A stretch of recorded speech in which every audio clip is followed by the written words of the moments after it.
Հարգելի գործընկերներ, սիրելի հայրենակիցներ, մինչև ամփոփիչ ելույթին անդրադառնալը մի կարևոր ընդգծում անեմ, որպես տղամարդ ատում եմ կամ առնվազն չեմ հարգում տղամարդու մեջ 3 հիմնական հատկանիշ. արդարանալ ինչ որ մեկի առաջ, հրաժարվել իր նախկին խոսքերից եւ ճիշտը չասել։ Հետևությունները թողնում եմ ձեզ։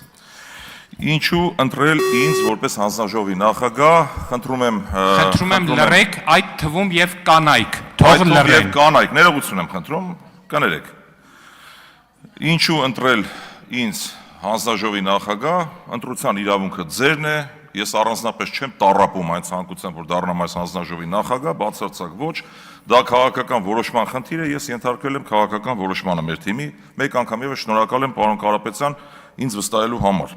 Ես ունեմ անցած ճանապարհ, դասախոսական փորձ, գիտական եւ գործնական գիտելիքներ, երկար տարիներ բարեխիղճ ձևով ծառայել եմ պետական համակարգում։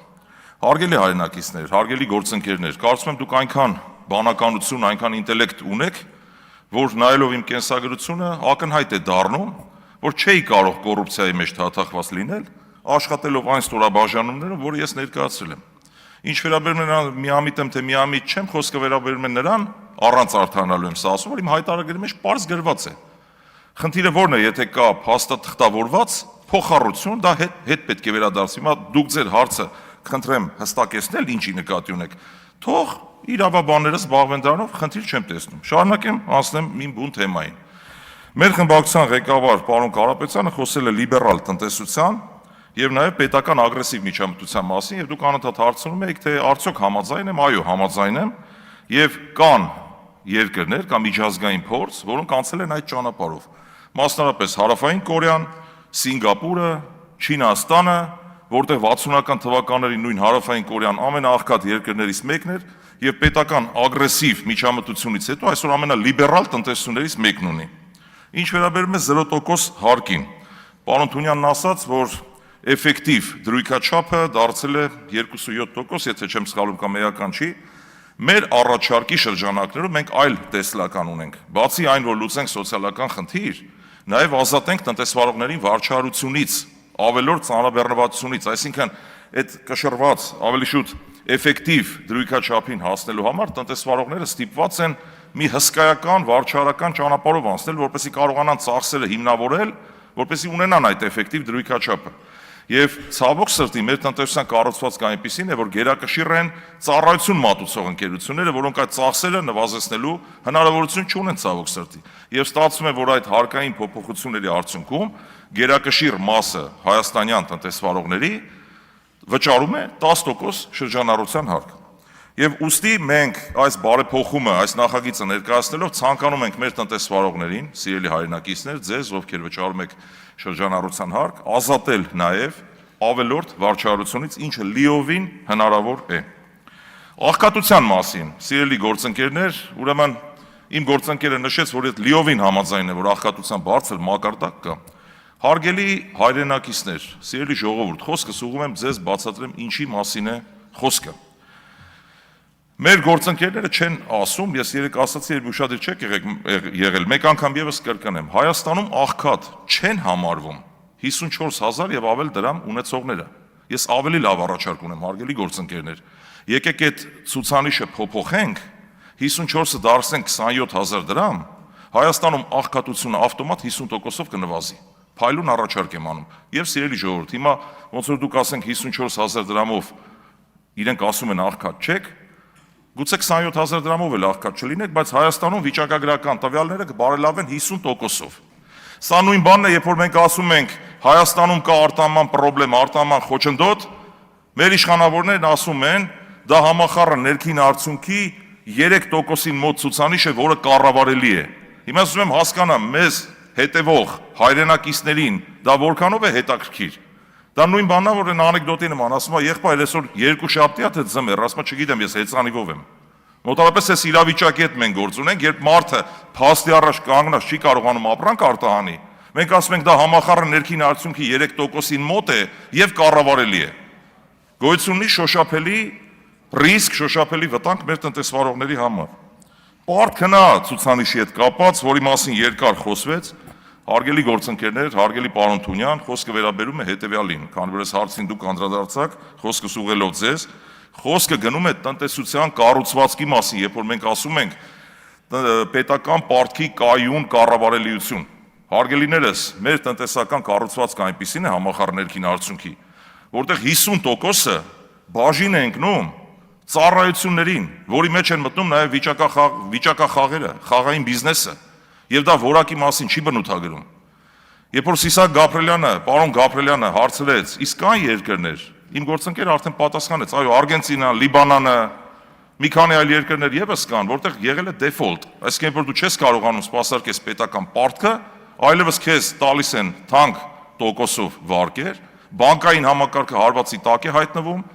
առավել եւս, երբ որ մեր պետական պարտքի 50%-ը բաժին է ընկնում պարտատոմսերին պետական, եւ կոլապսի ռիսկ է առաջանում։ Ինչ վերաբերում է բացարձակ թվերին, մեկ անգամ եւս հիշեցնեմ ուղղակի, որ անհրաժեշտություն ենք տեսնում տնտեսության համախառն ներքին արդյունքի կառուցվածքը փոխելու, որպեսզի մենք կառավարելիության խնդիր չունենանք։ Արժեթղթերի շուկայի հետ կապված, հարգելի հայրենակիցներ, ես կարծում եմ, որ մենք չունենք արժեթղթերի շուկա,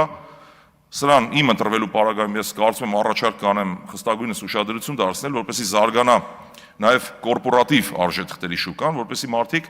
ֆինանսական այլընտրանքային միջոցներ ունենան եւ բիզնեսը ներգրավման տեսանկյունից եւ սովորական քաղաքացիները, այսինքն ավանդին փոխարինող, բանկային ավանդին, ինչպես նաև պետական պարտատոմսերին փոխարինող այլ ֆինանսական գործիքներ լինեն։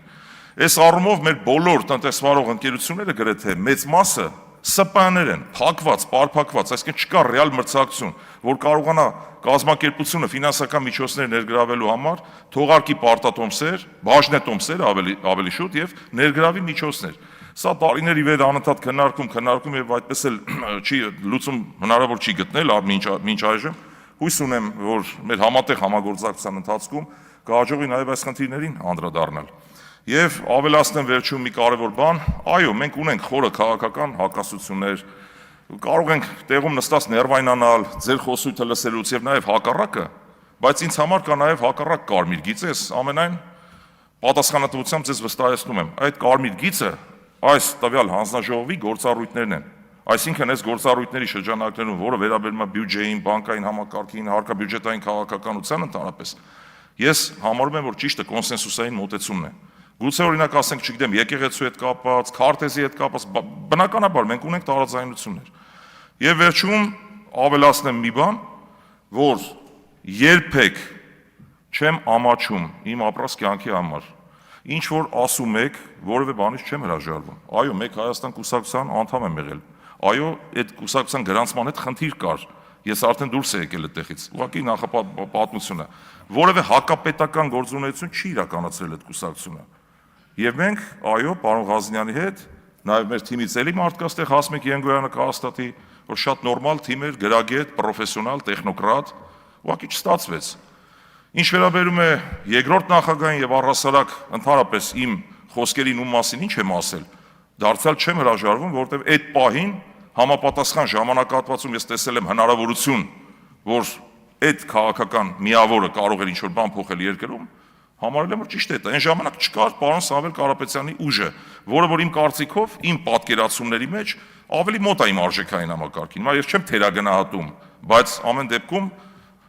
ունենք այն ինչ ունենք, եւ սրա մեջ ես որևէ վատ բան չեմ տեսնում, առավել եւս թե ով որ նախկին կուսակցության անդամ է եղել եւ այլն։ Եվ վերջապես, պարոն Հարությունյան, ամենայն հարգանքով, որևէ անձնավորված բան չկա, ես չեմ ճանաչում։